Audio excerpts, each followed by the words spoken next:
श्री महाप्रज्ञ गुरवे नमः। जिसके सांसों में रहता है शाश्वत शांति का स्पंदन, उस महाप्रज्ञ को वंदन, उस महाप्रज्ञ को वंदन। सत्य अहिंसा अनेकांत को अर्पित जिसका तन मन, उस महाप्रज्ञ को वंदन, उस महाप्रज्ञ को वंदन। जिसके सांसों में रहता है शाश्वत शांति का स्पंदन, उस महाप्रज्ञ को वंदन, उस महाप्रज्ञ को वंदन।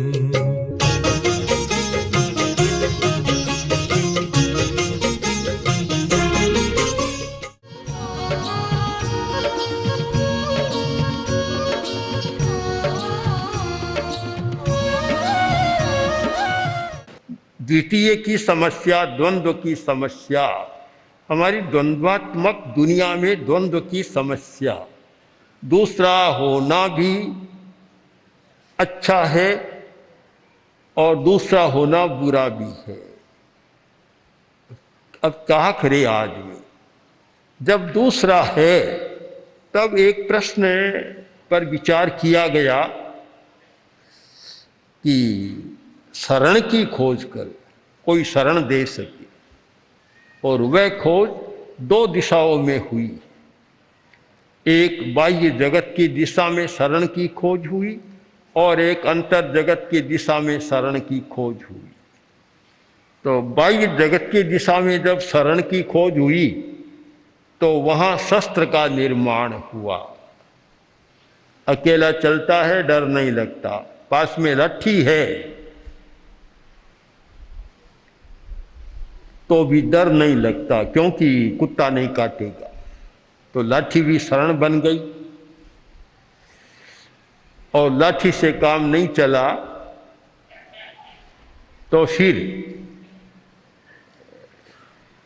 गुप्तियां आ गई, ऐसी लाठियां बनी।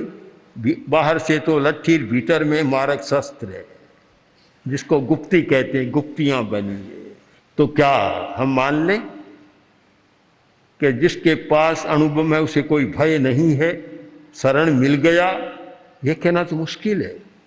वह भी डर रहा है, डर रहा है, अभय नहीं है। तो हम एक सिद्धांत पर पहुंचते हैं कि जहां बाहर में शरण की खोज है वहां कोई अभय हो नहीं सकता, भय मुक्त हो नहीं सकता और विश्वास मानकर बैठ नहीं सकता। तब फिर भीतर में खोज, शरण की खोज शुरू हुई। शरण खोजे भीतर में, तब फिर एक स्वर निकला, नाणम शरणम में। ज्ञान शरण है, दर्शनम शरणम में, दर्शन शरण है, चरित्रम शरणम में, चरित्र शरण है। तव संयमम च शरणम, तप और संयम शरण है। शरणम भगवम महावीरो, भगवान महावीर मेरी शरण है। अब दो दिशाएं हो गई शरण की। एक शरण आदमी खोज रहा है शस्त्रों के द्वारा, शस्त्रों में, और एक आदमी शरण खोज रहा है अपने भीतर। अपने भीतर उसने ये मान लिया कि अंतिम सच्चाई यह है कि बाहर कोई शरण है ही नहीं, अंतिम सच्चाई है। आजकल लोग कमांडो रखते हैं क्योंकि वहाँ शरण दिखाई देता है, पर जो भी आतंककारी या दूसरे आते हैं सबसे पहले कमांडो को मारते हैं, फिर उस मालिक को मार देते। तो शरण कहाँ रहा है? बड़ा कठिन है। बाहर की दुनिया में हम कह सकें कि यह शरण है, यह एकांततः कहना बड़ा कठिन है। भीतर की दुनिया में हम कह सकते हैं कि एकांततः शरण है, कोई भय नहीं, अभय है, एकांततः शरण है। और एकांततः शरण का तात्पर्य है कि भय मुक्त हो गया, कोई भय नहीं। आत्मा की सन्निधि में चला गया, जब जब शरीर की सन्निधि में रहता है तब भय की भावना पैदा होती है और शरण की बात पैदा होती है। और जब आत्मा की सन्निधि में चला गया, ज्ञान, दर्शन, चारित्र, संयम, तप शरण है, अथवा भगवान महावीर मतलब वीतराग मेरा शरण है, वीतराग अवस्था शरण है। वहाँ भय तो कोई रहा नहीं, भय तो सारा मुक्त हो गया। इस पर हम थोड़ा विचार करें, इसका विश्लेषण करें तो पता चलेगा कि सबसे बड़ा अशरण का कारण सबसे पहला है अज्ञान। हमारा ज्ञान सम्यक नहीं है, हमारा चिंतन का तरीका सही नहीं है। अब आदमी अपने अज्ञान के कारण सही सोचना नहीं जानता। एक कुम्हार गधे को लेकर और पशु हॉस्पिटल में गया, दिखाया, डॉक्टर ने देखा, दवा दी और गधा एकदम दौड़ने लग गया। उसने कहा आप क्या लेंगे? डॉक्टर ने कहा 1 रुपया। 1 रुपया बस? तो डॉक्टर साहब गधा तो दौड़ गया, भाग गया, मैं पीछे रह गया, मुझे 2 रुपये की दवा दो कि उस गधे को जाकर पकड़ लूँ। फिर और चिंतन भी गलत है, सही सोचने का तरीका भी सही नहीं है कि गधा दौड़ गया और गधे की दवा उसे दे तो फिर क्या होगा सारा। चिंतन का तरीका सही होना चाहिए। मैं देखता हूँ धर्म के क्षेत्र में भी बहुत कम लोग हैं जो सम्यक प्रकार से चिंतन करते हैं, और पारिवारिक क्षेत्र में, संस्थाओं के क्षेत्र में, सब जगह ये वाद विवाद, कलह, कदाग्रह क्यों होता है कि चिंतन सम्यक नहीं होता। वहाँ कभी तो चिंतन हमारा क्रोध से ग्रस्त हो जाता है, कभी अहंकार से अभिभूत हो जाता है, और कभी लोभ और स्वार्थ से हो जाता है। कल गृह मंत्री से हम बात कर रहा था और एक बात मैंने बताई, मैंने कहा ऐसा ये योजना बहुत अच्छी हो सकती है। उन्होंने कहा योजना तो अच्छी है पर आदमी इतना स्वार्थी है कि इसको स्वीकार कब करेगा। समस्या वास्तव में अच्छी बातें हैं, अच्छा सिद्धांत है, अच्छा चिंतन है, पर वह क्रियान्वित क्यों नहीं हो रहा है कि स्वार्थ आगे आ जाता है। जब चिंतन स्वार्थ से अभिभूत हो जाता है तो फिर वह चिंतन सम्यक नहीं रहता। स्थानांक सूत्र में असत्य के भी 10 प्रकार बतलाए। एक आदमी झूठ बोलता है, वह तो असत्य सब मानेंगे इसको, पर एक आदमी गुस्से में आकर बोलता है वह वचन भी असत्य वचन है। कुछ लोग आवेश में आकर कह देते हैं कि चारों ओर पानी का त्याग है, संथारा अनशन कर लेते। अब फिर हमारे पास आते हैं तो उसने अनशन तो कर लिया, अब क्या करें, खाए बिना रह नहीं सकता। मैंने कहा अनशन हुआ ही नहीं, तुम क्यों मानते हो अनशन? असत्य वचन है वह तो। आवेश में आकर अगर कोई सत्य बात भी कहता है तो आगम का सिद्धांत है कि वह असत्य वचन है, सत्य वचन नहीं है, क्योंकि वह अपनी शुद्ध चेतना से नहीं कर रहा है, एक आविष्ट चेतना से काम कर रहा है। हमारी चेतना 2 प्रकार की होती है, अनाविष्ट चेतना और आविष्ट चेतना। जब आविष्ट चेतना होती है, किसी आवेश से ग्रस्त होती है, उस समय वचन भी चिंतन भी सत्य नहीं होता, असत्य हो जाता है। तो हम अनाविष्ट चेतना से काम करें, शरण खोजें, तो हमारा सम्यक चिंतन हो तो सबसे बड़ा शरण है। मैंने स्वयं अनुभव किया, अनेक घटनाओं में अनुभव किया कि चिंतन सही नहीं था, विवाद बढ़ रहा था, और चिंतन सही हो गया, अनेकांतात्मक हो गया, विवाद समाप्त हो गया। एक सम्यक चिंतन, सम्यक ज्ञान वास्तव में शरण है। हमारा दृष्टिकोण भी शरण है। गलत दृष्टिकोण भय पैदा करता है, विग्रह पैदा करता है, और सम्यक दृष्टिकोण शरण बन जाता है। बहुत निर्भर है दृष्टिकोण पर। हमारा दृष्टिकोण कैसा है, सम्यक दर्शन देखने का क्या है। जब तक हम दृष्टिकोण को सही नहीं करते तब तक कुछ नहीं होता।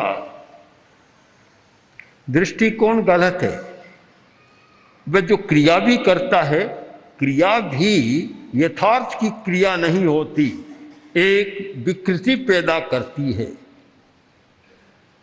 एक आदमी बाजार में जाता साग सब्जी लाने के लिए, तो फटा हुआ चोला और पजामा भी मेला कुचेला पहन कर जाता। तो किसी ने पूछ लिया, अरे भाई तुम तो संपन्न आदमी हो, ऐसे कपड़े पहनकर बाजार में क्यों आते हो? बोला तुम समझते नहीं, मैं बढ़िया कपड़ा पहन कर जाता हूं तो सब्जी महंगी मिलती है, और ऐसे कपड़े पहन कर जाता हूं तो सस्ती मिल जाती है। तो उसने कहा फिर हाथ में कटोरा और रख लो, बिना पैसे ही मिल जाएगी। और क्या करेगी, फिर जरूरत ही नहीं है महंगी सस्ती की। सारा दृष्टिकोण ही जब गलत हो जाता है, चाहे इसको स्वार्थ जनित दृष्टिकोण कह दो, स्वार्थ से प्रभावित, चाहे लोभ से प्रभावित दृष्टिकोण कहो, देखने का कोण बदल गया तो फिर वह आदमी कोई अच्छा काम कर नहीं सकता और भय मुक्त भी नहीं हो सकता, आशंका बनी की बनी रहती है। तीसरा हमारा सम्यक चारित्र, शरण हो सकता है। चारित्र तो सबसे बड़ा शरण है। जिस आदमी का आचरण अच्छा है वह स्वयं में शरण है, उसे शरण खोजने की जरूरत नहीं, क्योंकि ज्ञान अच्छा हो गया, दृष्टिकोण अच्छा हो गया, और फिर भय तो रहता नहीं। सिकंदर को, एक सन्यासी को, तपस्वी को अपने देश में ले जाने की जरूरत थी। उसे पता चला एक बहुत अच्छा तपस्वी यहाँ है, जंगल में गया, जाकर खड़ा हो गया और देखो, बोलो क्या चाहते हो? कुछ नहीं चाहता, धूप आ रही है, तुम आगे हट जाओ, एक तरफ हो जाओ।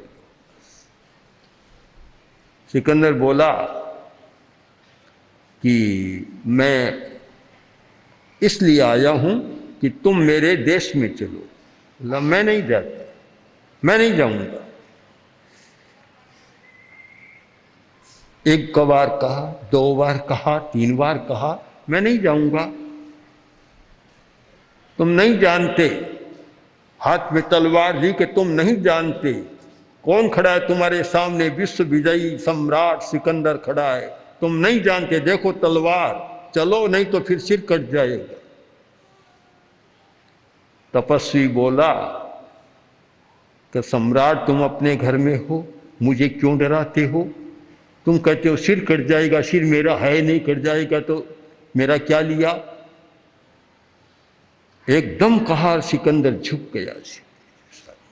अब उसका क्या करे? जिसको ये चिंता ही नहीं कि सिर कट जाएगा, सिर मेरा नहीं है, उसका क्या कर सकते? दुनिया में इससे आगे कोई डराने का, धमकाने का उपाय ही नहीं है। अंतिम उपाय है मार डालूंगा। जो मरने से भी नहीं डरता, उससे फिर क्या हो? कुछ होता नहीं है। मैंने कभी लिखा था भिक्षु स्वामी के बारे में कि मौत से मरता नहीं मैं, मौत मुझसे मर चुकी, मौत से डरता नहीं मैं, मौत मुझसे डर चुकी है, मौत से मरता नहीं मैं, मौत मुझसे मर चुकी है। भला उस आदमी को कौन क्या करेगा? दुनिया की कोई ताकत नहीं। अणुअस्त्र भी इसलिए है कि मार डाले, बस इसके आगे तो कुछ है ही नहीं, कि मार डालो, इससे आगे तो कुछ है ही नहीं। जब एक बार कुछ भिक्षु भगवान बुद्ध के सामने आए और बोले कि हमें जनपद बिहार की अनुज्ञा दे। बुद्ध ने कहा देखो, तुम जिस जनपद में जाना चाहते हो वहां तुम्हें कष्ट हो सकता है, गालियां दे सकते हैं, उन्होंने कहा कोई कठिनाई नहीं, हम सहन करेंगे। तो तुम्हें पीट सकते हैं, जब गाली देंगे तो हम सोचेंगे कि मुझे गालियां दी, पीटा तो नहीं, और पीटेंगे तब हम सोचेंगे कि पीटा है, मारा तो नहीं। अगर मार देंगे तो हम सोचेंगे कि मार दिया पर मेरी आत्मा को तो नहीं लूटा, मेरे धर्म को तो नहीं लूटा, मुझे चिंता नहीं इस बात की। जब इस कक्षा पर कोई व्यक्ति पहुंच जाता है, इस भूमिका पर आ जाता है, फिर उसके लिए सारी दुनिया शरण है, अपने आप में शरण जब अपने आप में हो गया, उस व्यक्ति को बाहर से शरण खोजने की कोई जरूरत नहीं होती। ये अध्यात्म का चिंतन, अध्यात्म की दिशा में शरण की खोज, और शरण का अंतिम बिंदु और एक बाहर की दुनिया में, अब दोनों का अंतर है। एक और शस्त्रों का विकास हुआ और एक और चेतना का विकास हुआ। वर्तमान दुनिया में भी ये सोचना तो है। व्यवहार की दुनिया में जीने वाला आदमी अपनी सुरक्षा की व्यवस्था करता है, किंतु यह मान लेना चाहिए कि केवल व्यवहार की दुनिया में सुरक्षा नहीं है, अपने भीतर की सुरक्षा की भी तैयारी करनी चाहिए। अगर भीतर की सुरक्षा की तैयारी है तो वह तो मात्र व्यवहार है, भी ठीक है, काम करना है, शरीर को बचाना है। पर अगर आत्मा की सुरक्षा की बात नहीं है तो फिर वह नहीं होगा।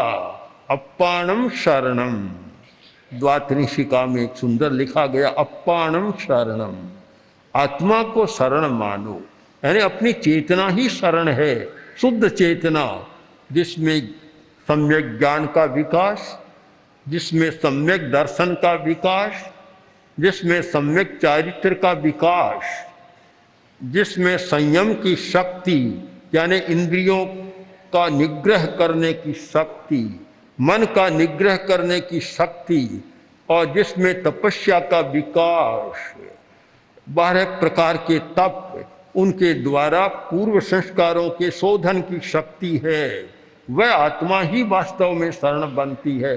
अंतिम सच्चाई तो यह, व्यवहार की सच्चाई में तो आदमी शरण खोजता है।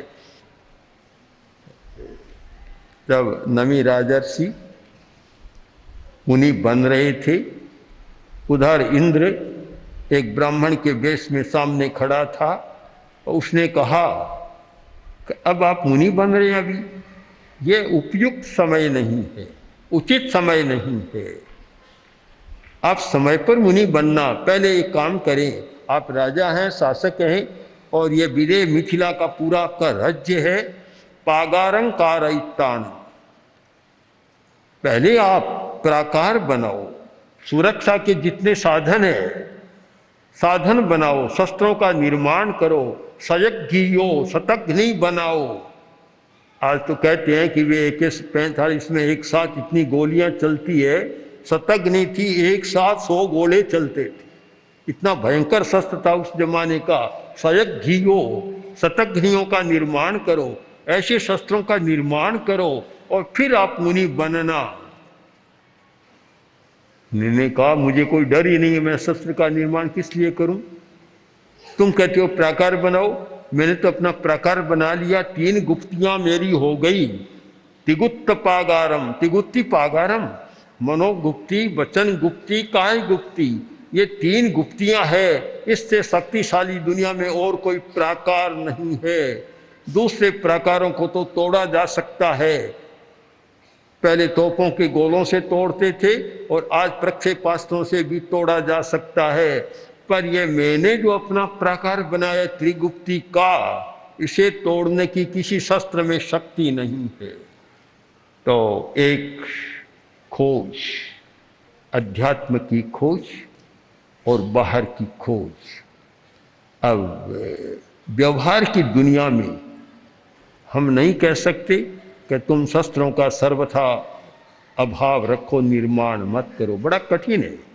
क्योंकि जिस व्यक्ति के पास संपत्ति है, धन है और बहुत सारा है, वह सब कैसे मानेगा कि हम क्या करें, बड़ा कठिन है।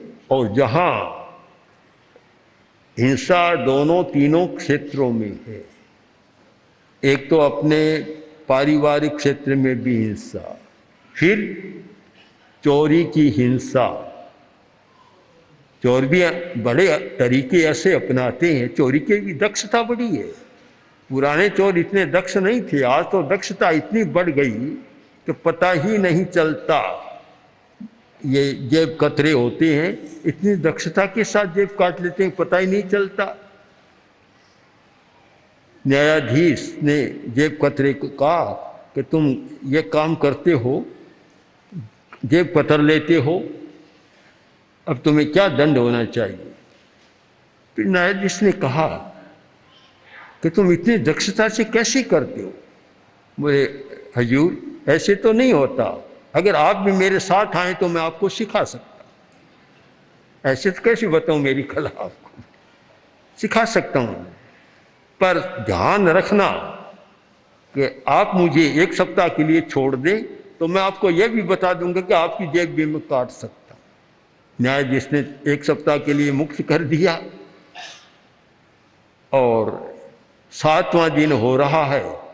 न्यायाधीश अपने न्यायालय में जा रहे हैं, आगे जाकर देखते हैं तो जेब कटी और चोरी का नंबर आ गया, उसका भी जेब कतरे का। उसने कहा नमस्कार। अरे कैसे किया, अब कैसे बताऊं, मैंने पहले ही कह दिया आपको कि ये कला बताने की नहीं होती, ये हमारी गुप्त कला है। हाँ आप मेरे साथ काम करें तो मैं आपको सिखा सकता हूँ। तो हर बात में दक्षता का इतना विकास हुआ है। चोरी की दक्षता, आतंककारियों की दक्षता, कि शस्त्र चलाने में जो 2 आतंककारी जितने दक्ष थे, कमांडो को भी अभी उस टेक्निक को और सीखना पड़ेगा। हिंसा का प्रशिक्षण कितनी कुशलता के साथ, कितनी उनकी एफिशिएंसी उसमें बढ़ी है, कितना चातुर्य बढ़ा है, एक भारी समस्या है। तो जहाँ व्यवहार के जगत में जहाँ यह सब कुछ चलता है, आदमी निर्द्वंद होकर जी नहीं सकता, अपनी सुरक्षा का कोई न कोई वह उपाय करता है। किंतु फिर भी अंतिम सच्चाई को न भूलें। अंतिम सच्चाई यह है कि कितना ही हो गया, किंतु जब तक भीतर में अपनी सुरक्षा नहीं है, बाहर की सुरक्षा होकर भी कुछ नहीं होता और भीतर में तो कुछ होता ही नहीं। इसलिए हम दोनों दृष्टियों से काम करें, व्यवहार नय को भी सामने रखें, निश्चय नय को भी सामने रखें। व्यवहारिक समस्या का समाधान व्यवहार से करें और निश्चय नय की समस्या का समाधान नैश्चयिक दृष्टिकोण से करें। यह हमारा समन्वित दृष्टिकोण सचमुच हमें शरण की दिशा में आगे ले जाता है और एक नया प्रस्थान होता है। ओम अर्पण। ओम श्री महाप्रज्ञ गुरवे नमः। ओम श्री महाप्रज्ञ गुरवे